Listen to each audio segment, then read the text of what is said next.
Vega 7 was a quiet, peaceful colony. It had clean air, green fields, and calm oceans. 30,000 humans lived there. Families, children, scientists, farmers, no armies, no weapons. It was a place for growth, not war. But one morning, Earth. Command noticed something strange, silence. Vega 7 sent regular signals every 6 hours. Reports, weather updates, colony news, but now, nothing. No signal in 12 hours, then 18, then 24. Commander Ilara Knox stood in the Earth Command war room. Her dark eyes were locked on the screen. "Try again," she said. Technician pushed the button once more. Static, then suddenly a broken transmission. The screen blinked and a voice came through. "They're burning the sky. We can't breathe." Static. Silence again. Knox's jaw tightened. "Send my ship now." Captain Ilara Knox wasn't like other commanders. She didn't talk much. She had seen more battles than most generals. But she wasn't cold. She fought for humans, not for power. Her ship, the Argus, was fast and strong. Within hours, it jumped across space toward Vega 7.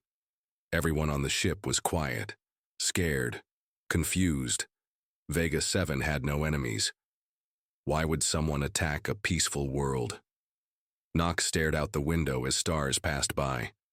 She remembered her niece. She had moved to Vega 7 just last year. She was only 9. "We'll find them," Knox whispered to herself.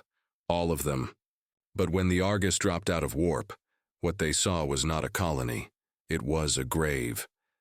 The planet was still there, but it looked dead.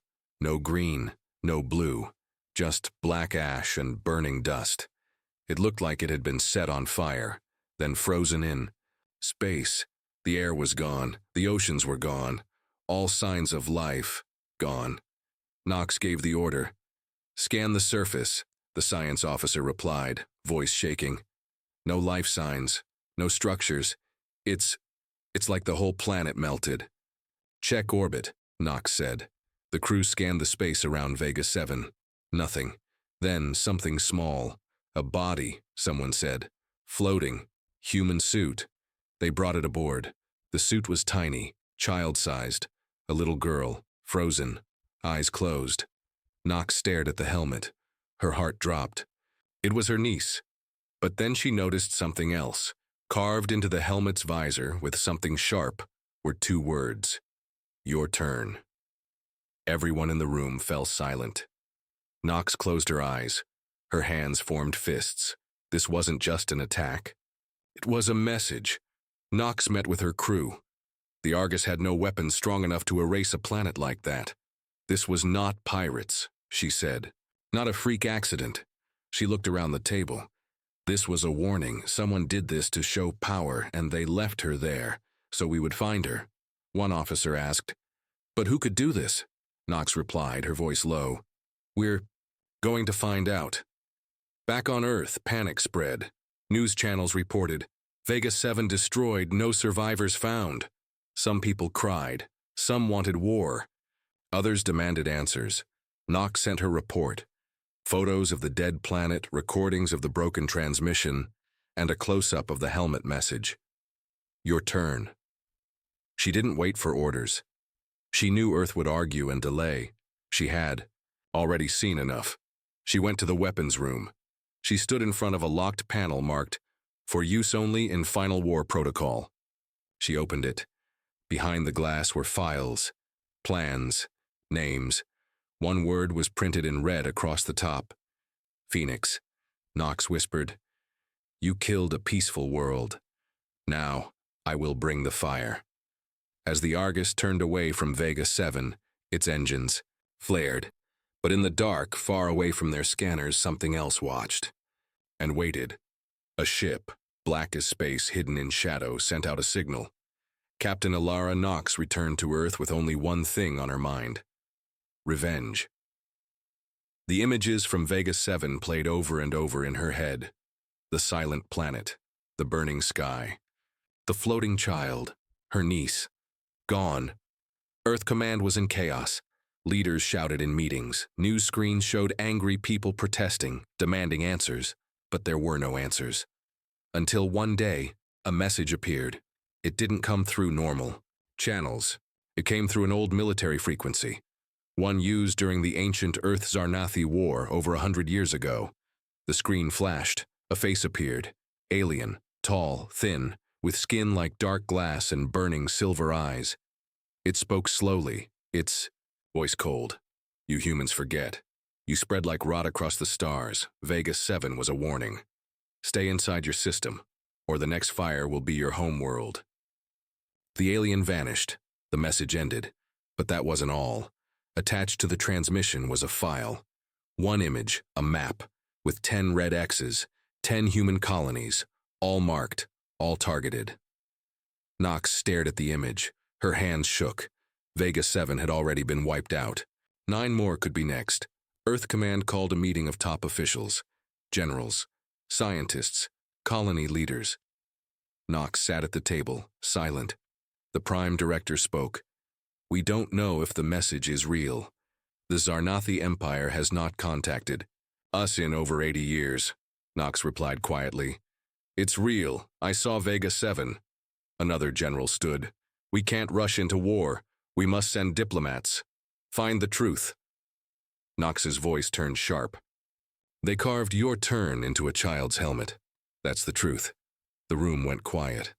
After the meeting, Nox returned to her private command center. She opened the secure files she had taken from the old war archive. Files labeled Protocol Phoenix. It was Earth's last resort retaliation plan, designed in case an alien race ever wiped out a human world. Inside the file were locations of secret weapons hidden across the solar system.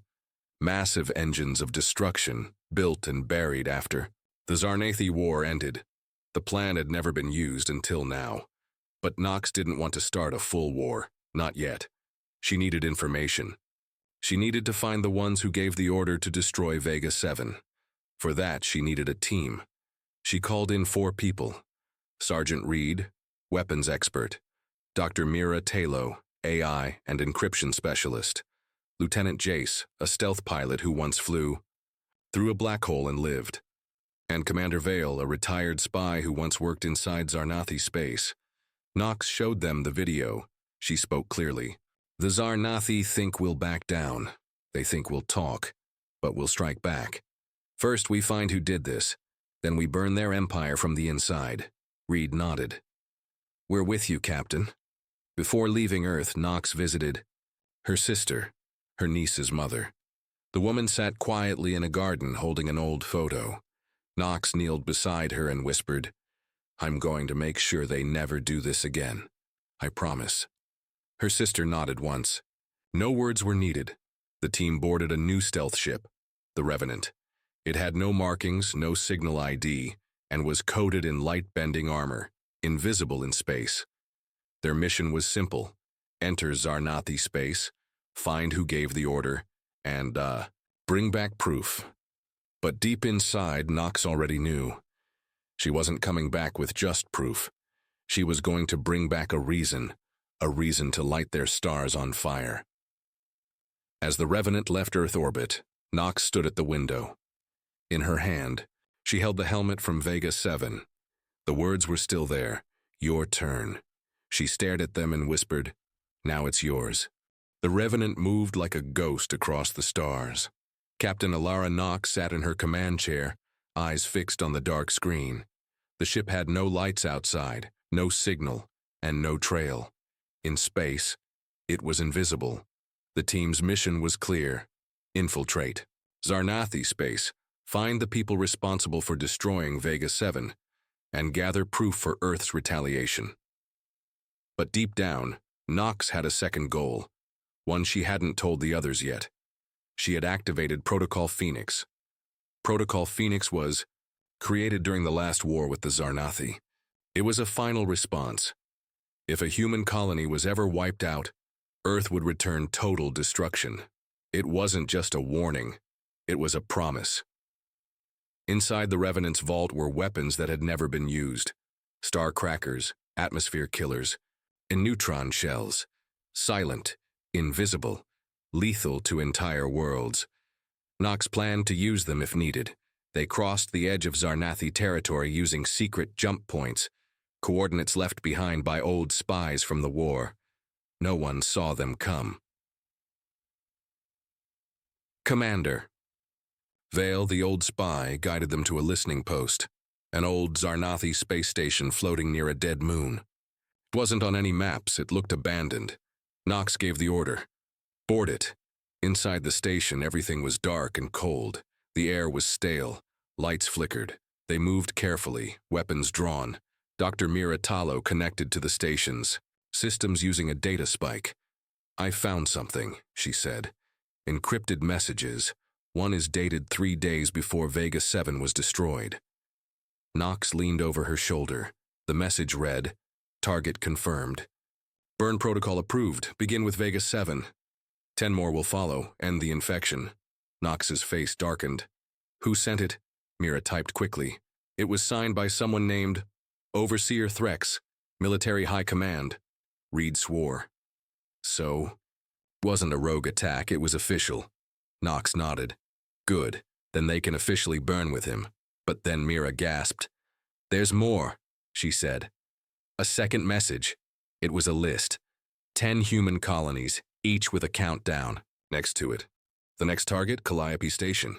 400,000 humans, families, schools, hospitals. Time left 6 days.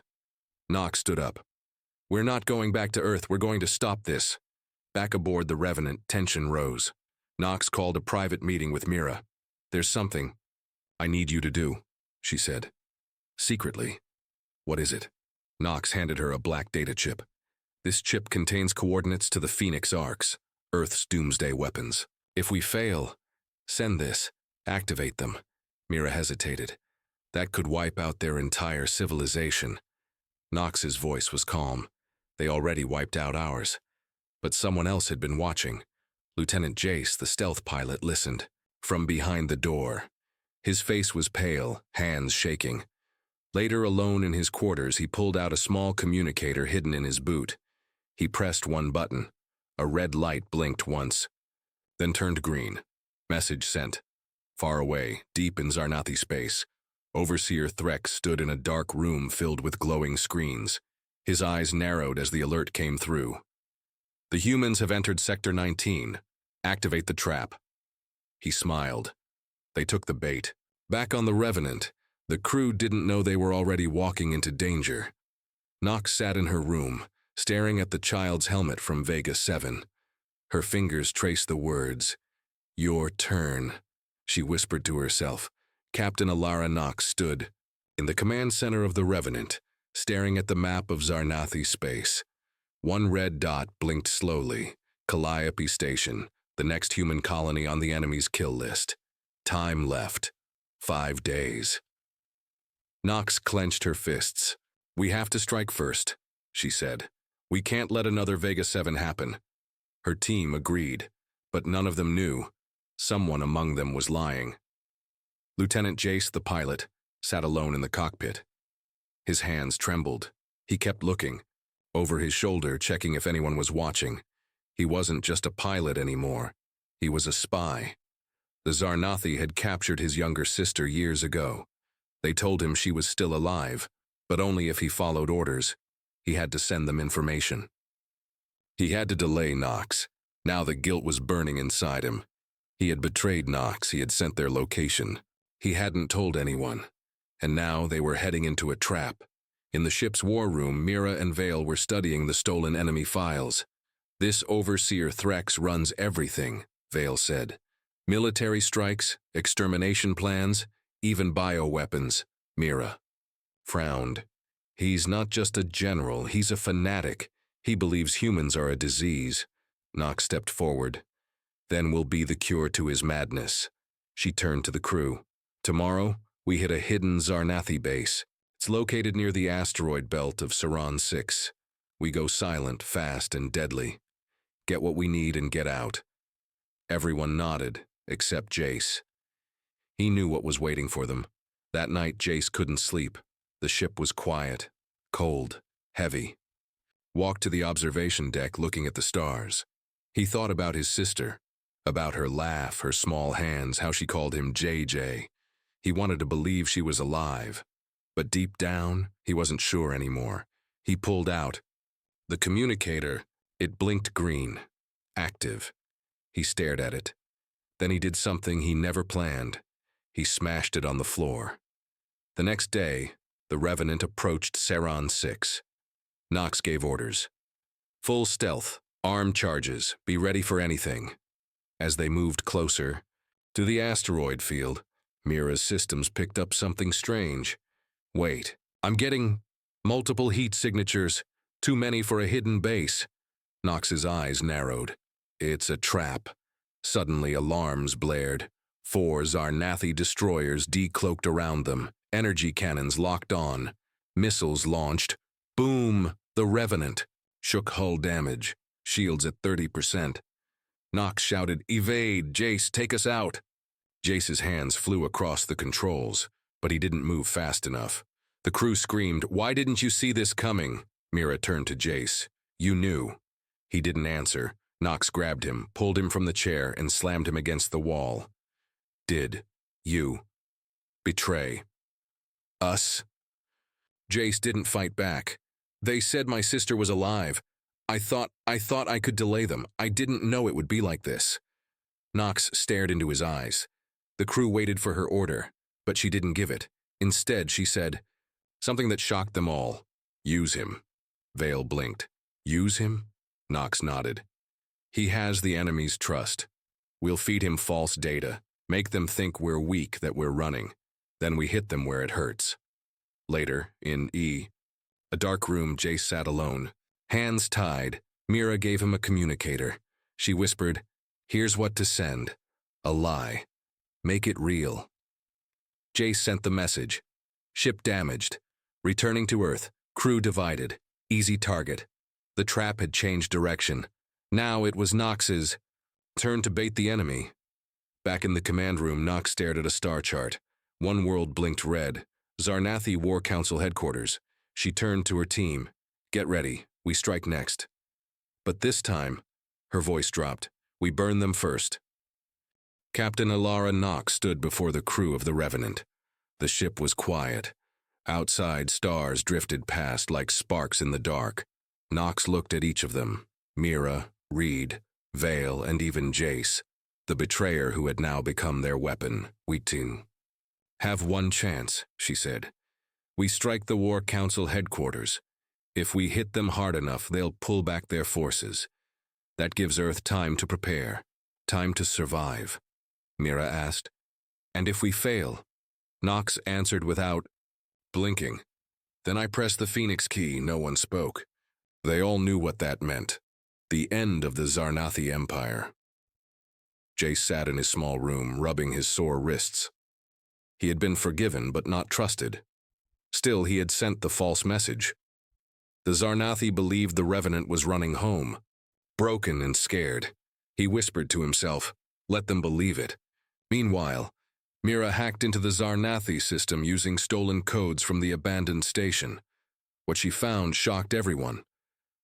"They've already armed bombs near 2 more human colonies," she said. "Calliope and Orion Haven." Reed leaned. "Retaliation, how much time?" 3 days, Knox spoke clearly. "Then we kill the Council before they can give the launch order." The Revenant jumped into deep Zarnathi space. The target, Karun Prime, a red super-Earth where the War Council held its meetings. It was protected by a fleet of warships, orbiting defense drones, and planetary shields. Knox had a plan. "We go under." Vale, the former spy, nodded. "There's a tunnel network beneath Karun, old lava tubes, used during the last war. I can guide us through them." Reed smiled. "Perfect. We'll burn them from below." The Revenant entered Karun's atmosphere, like a silent dagger. Drones scanned the skies, but the ship stayed low, hidden in the heat storms. They landed miles away in the rocky wasteland. Wind roared. Sand cut their suits. The team marched through the night, into the caves. For 6 hours, they crawled, climbed, and moved through narrow black tunnels.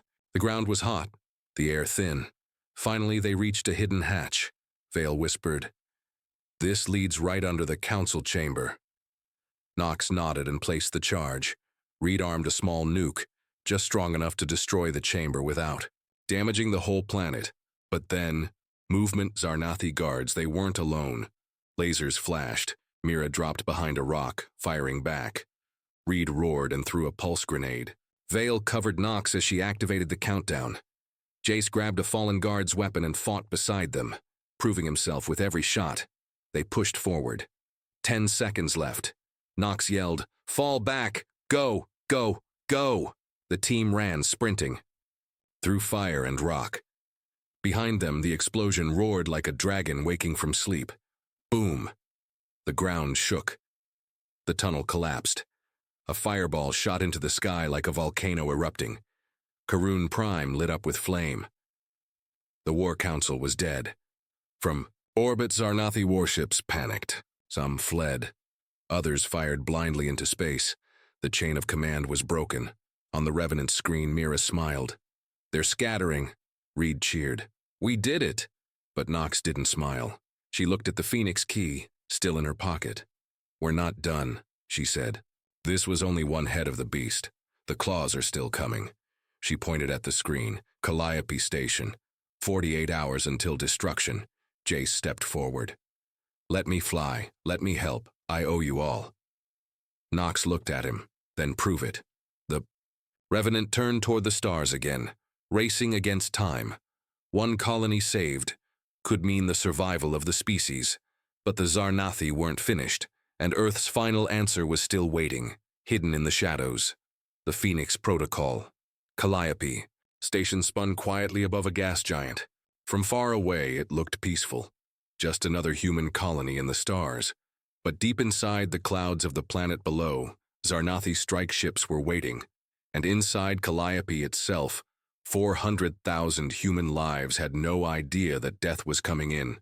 Less than 48 hours, aboard the Revenant, Captain Alara Knox stared at the colony on the screen. Her face was calm, but her fists were clenched. "Are the charges real?" she asked. Dr. Mira nodded. "Yes. 2 nuclear-class warheads hidden beneath the colony's fusion core. If they go off, no one survives. Nothing remains." Reed cursed, under his breath. "How did they even plant them?" Commander Vale answered, "Probably years ago, quietly, while we slept and thought the war was over." Knox looked at them all. "Then it ends now. We stop them, or we die trying." Jace sat in the pilot's seat, guiding the Revenant toward Calliope. His hands moved fast but steady. He was no longer the spy. He was now the shield. "We're running silent," he said. "No signals, no lights. If they see us coming, they'll detonate early." Knox nodded. "Land us on the dark side. We go in on foot." They landed on an icy ridge just outside the colony's shield. Wind howled. Below, the colony shimmered like a sleeping city, lights glowing, children playing, life moving forward. No one knew death was under their feet. The team moved fast through maintenance tunnels, using stolen blueprints from Vale's files. Pipes hissed around them. Vents blew steam. The countdown ticked lower, the hours remaining. In the heart of Calliope, beneath the fusion core, they found it. The bomb, Zarnathi built. Strange blue metal. Alien runes glowing. Dr. Mira froze. "It's locked by genetic code. Only a Zarnathi. Commander can disarm it." Reed stepped forward. "Then we rip it out." Mira stopped him. "One wrong move and it blows early." Knox spoke calmly. "Then we find another way. We still have the helmet." They had kept the helmet of the floating. Child from Vega 7. The message still carved into it, "Your turn." But Mira had discovered something else. It also had traces of Zarnathi blood from the original attackers. She extracted a sample and connected it to the bomb. Seconds passed. The bomb's light flickered and turned green. Disarmed. Cheers filled the tunnel. But then, alarm. Mira shouted, "Second bomb! It's under the outer ring!" They had only 2 hours left. Jace led the run across the colony, dodging civilians, avoiding security scans. They reached the outer ring's generator. There, it was, the second bomb, but this one was active. No lock, just a glowing timer. Ya 147. Yo 146. Reed prepared to cut the power. Knox placed her hand on his shoulder. No, she said. I'll do it. Time slowed. Sweat ran down her face. She removed the casing. Wires hummed. One wrong cut, and the entire station would disappear. Her hands moved carefully, like she was diffusing the memory of Vega 7 itself. The numbers dropped. 42. 041, 040. One wire cut, beeped, the bomb powered down. The team exhaled. The colony was safe. Calliope would not fall. As they returned to the Revenant, Mira checked the main system logs. Zarnathi ships are pulling back, she said. Maybe they think we're dead, or maybe they're planning something worse. Knox stared at the stars. Then we go to their heart, she said. The throne world. Vale frowned. That planet is sacred to them, untouchable. Knox's eyes were cold. So was Vega 7. She opened a secure file. One name appeared, Project Starfire, Phoenix key authorized. She looked at her crew. One mission left. No more warnings. We burn the center of their empire. The Revenant sailed into the dark space beyond Zarnathi patrol zones. Ahead lay Thalkar, the Zarnathi throne world, a glowing giant with black clouds and silver rings. Every law, every order, every attack had come from here. The beating heart of the Empire. And now, Earth's fury was coming for it. Captain Ilara Knox stood alone in her private chamber. On the table in front of her was a black case. Inside was the Phoenix key. This wasn't a weapon for war. It was for revenge. If turned, it would launch 3 AI-controlled doomsday arcs hidden deep in Earth's solar system. Each arc carried enough. Fire to burn cities, melt oceans, and turn the crust of a world into glass.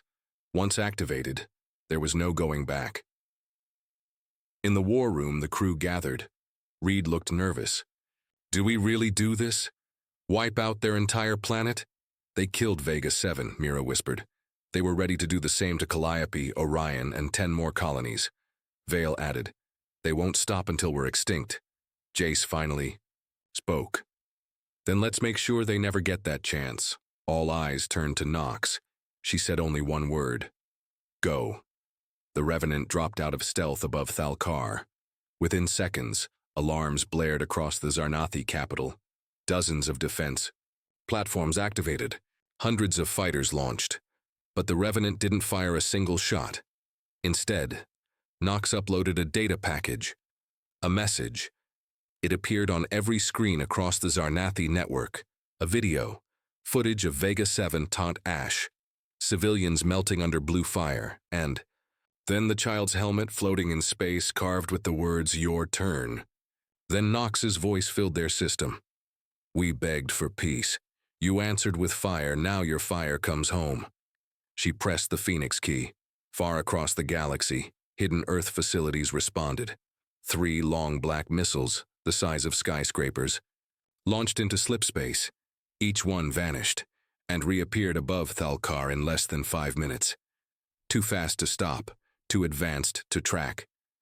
Each aimed at a different target. The ruling palace, the war factory, and the soul chamber, where their oldest leaders were kept alive for centuries. Boom, the throne city became a firestorm. Boom, the war machines melted. Boom, the soul chamber fell silent forever. Thalkar screamed, and then it went dark. No signals. No fleets, no orders. The Empire died in under 8 minutes. The Revenant floated silently above the smoking planet.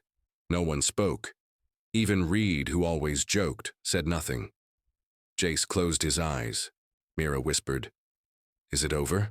Knox answered, No. She opened a channel to Earth. The Zarnathi Empire has fallen, but others will come. The galaxy must learn. Humanity is not prey. We are fire. We are the last answer. As the Revenant turned toward home, passing the ruins of a broken empire, one message played again and again across 100 alien systems. A warning, a legend, a truth.